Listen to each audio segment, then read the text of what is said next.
May honor ba tayo? Yes, sir. Lakasan mo, may honor ba tayo? Yes, sir. O sino nagbe-birthday ngayon?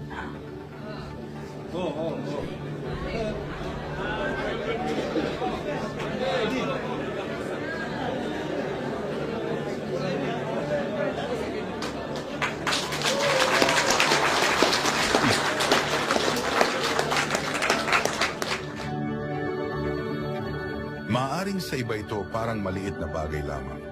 Ngunit sa nakatanggap ng relo ay malaking bagay sa kanya.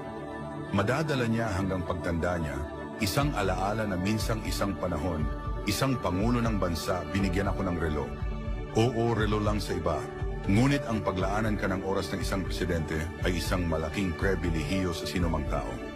Ito ay isang alaalang hindi kayang tumbasan ng pera.